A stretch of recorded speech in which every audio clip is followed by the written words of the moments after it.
जय हिंद दोस्तों। तो ये परिमेय संख्या का पार्ट 2 है।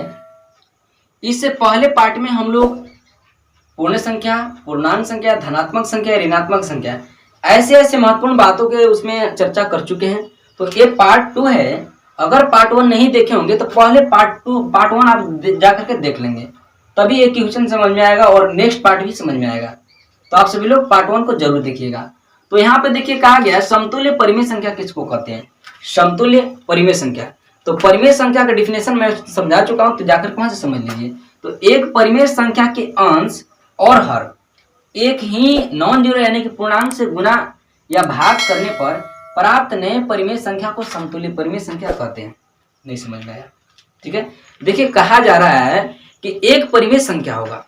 जब एक परिमेय संख्या होगा, मान लीजिए कि क्या है, -2/3 है ना। तो इसमें एक ही संख्या से गुना करेंगे। मान लीजिए इसमें हम 3 से गुना कर दिए तो बटा में 3 से भी गुना करेंगे। ठीक है, यानी कि नॉन जीरो होना चाहिए, जीरो नहीं होना चाहिए। तो इसमें यानी कि नॉन जीरो संख्या से यानी कोई भी पूर्णांक होगा जो कि नॉन जीरो होगा, उसे गुना करने में प्राप्त एक नए संख्या को हम लोग क्या कहते हैं, समतुल्य परिमेय कहते हैं। मान लीजिए 4/5 है, इसका समतुल्य लिखना होगा तो इसमें किसी भी संख्या से आप गुना कर सकते हैं। मान लीजिए कि हम 4 से गुना किए तो 4/4 से ही गुना करेंगे। तो 4 चौका 16 और 5 चौका 20। तो इस तरह से इसका एक समतुल्य परिमेय संख्या 16/20 होगा। आई होप एक क्वेश्चन एक कंसेप्ट समझ में आया होगा। तो 2/3 का समतुल्य 6/9 है। ठीक है, और आगे पढ़ते हैं परिमेय संख्या की तुलना। परिमेय संख्या की तुलना हम लोग किस तरह से करते हैं।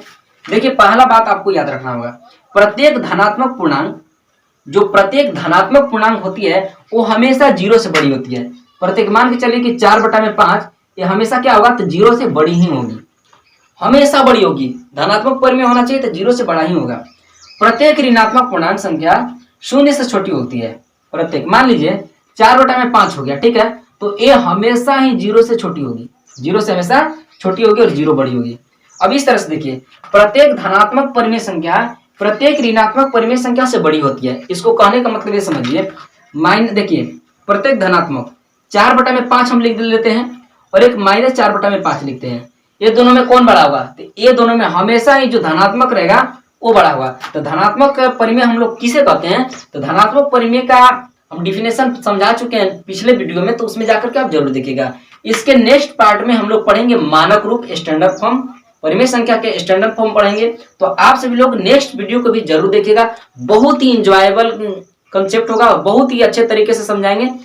तो आप सबसे एक निवेदन और है, यदि आप चैनल पर नए होंगे तो पहले चैनल को सब्सक्राइब कर बेल आइकन को प्रेस कीजिएगा। हाँ, अपने दोस्तों को जरूर शेयर कीजिएगा ताकि इस तरह की नए नए जानकारी उन सभी को और आपको भी मिलता रहे। जय हिंद एवरीवन, मिलते हैं।